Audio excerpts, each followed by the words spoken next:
Dans cette vidéo, on va regarder comment déclarer son chiffre d'affaires quand on est auto-entrepreneur, c'est-à-dire qu'on a une micro-entreprise, sur le site dédié de l'URSSAF. Je vous mets le lien et plein d'autres choses hyper utiles en description. Faites juste attention à pas vous tromper de site parce qu'il y a beaucoup d'arnaques qui existent. Vous êtes taxé sur votre chiffre d'affaires, par contre, vous n'êtes pas censé payer pour déclarer votre chiffre d'affaires. C'est une petite subtilité, mais il y a pas mal d'arnaques qui existent et de sites qui vous proposent de déclarer pour vous, moyennant finance. Attention, parce que vous pouvez le faire gratuitement et ça dure 30 secondes. C'est ce que je vais vous montrer. Je m'appelle Théo, je suis responsable du contenu chez Shine, qui est une banque pour les entrepreneurs, dont les micro-entrepreneurs aussi, enfin les auto-entrepreneurs aussi. Et puisqu'on est plutôt bien loti, eh bien on a le droit d'avoir une activité à côté de notre travail de salarié. C'est le cas pour moi, je facture en freelance des clients. Et donc, on va faire ce tuto avec ma propre micro-entreprise. Petite parenthèse avant de commencer, à quelle fréquence vous devez déclarer votre CA? Là encore une fois, je vais vous mettre des articles sur notre blog, le pendant de la chaîne YouTube que vous êtes en train de regarder, qui s'appelle Copilot by Shine. Mais vous devez déclarer votre chiffre d'affaires soit mensuellement, soit trimestriellement. C'est quelque chose que vous avez coché quand vous avez créé votre statut d'auto-entrepreneur et vous devez à chaque fois déclarer une fois que la période vient de passer. Si j'ai coché mensuellement que je devais faire mes déclarations de CA, eh bien dès que le mois de janvier vient de passer, eh bien je dois déclarer mon CA du mois de janvier en février. J'ai tout le mois de février pour déclarer. Et si j'ai coché trimestriellement, eh bien, dès qu'un trimestre vient de passer, en l'occurrence, c'est tous les 3 mois et ça commence en janvier, donc janvier, février, mars, eh bien, je devrais déclarer le mois suivant ce trimestre-là, tout ce que j'ai encaissé pendant le premier trimestre. Haute subtilité, vous devez déclarer le CA que vous avez encaissé et non pas facturé.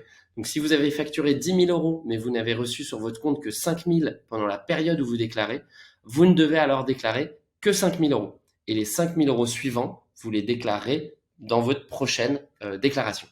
Allez, c'est parti, on se connecte. Donc, vous arrivez sur le site, vous cliquez sur mon compte. Ici, vous avez votre interface de connexion. Vous allez voir, c'est flouté. Pas de souci, c'est des informations qui sont liées à mon compte. Vous, ça va être remplacé par votre compte. Donc, c'est juste par souci de confidentialité, mais ça n'a aucune importance pour vous puisque vous n'avez pas besoin de ces informations-là. Une fois que vous vous connectez, vous allez arriver sur une interface que vous devez connaître si vous avez déjà fait une déclaration de CA ou si vous avez déjà eu affaire, à ce site de l'URSSAF.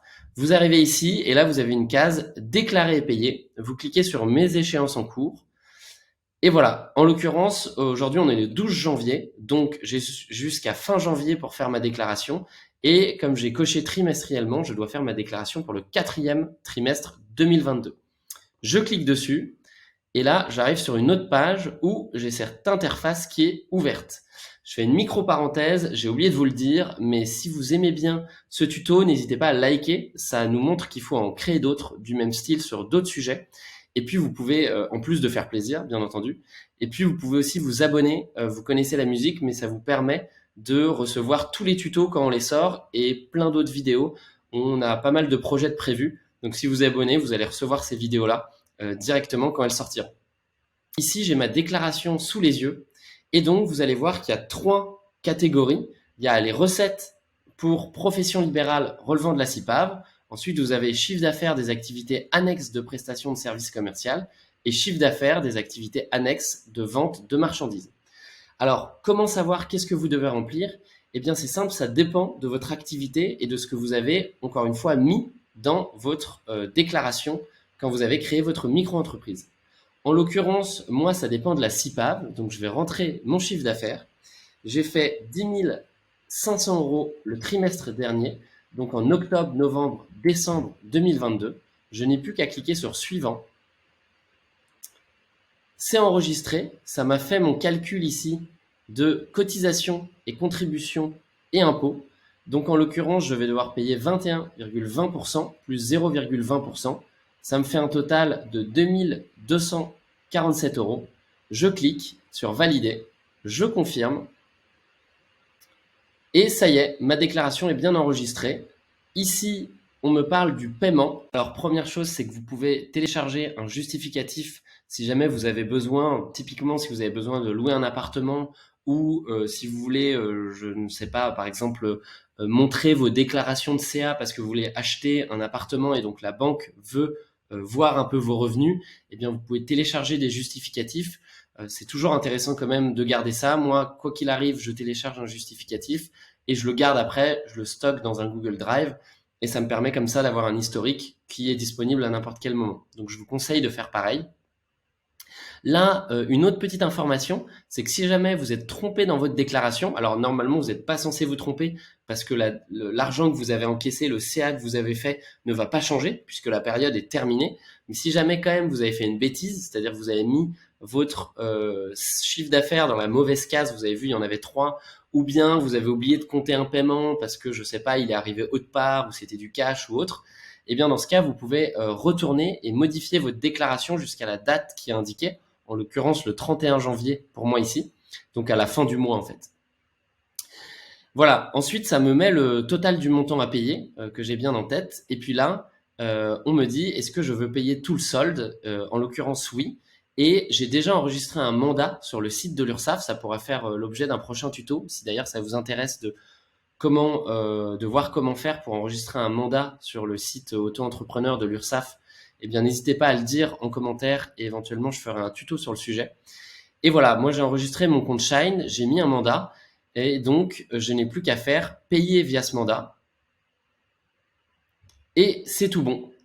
Voilà, je peux télécharger aussi un justificatif qui permet de montrer que bah, je vais bien payer ce chiffre d'affaires-là, enfin en tout cas les charges sur ce chiffre d'affaires.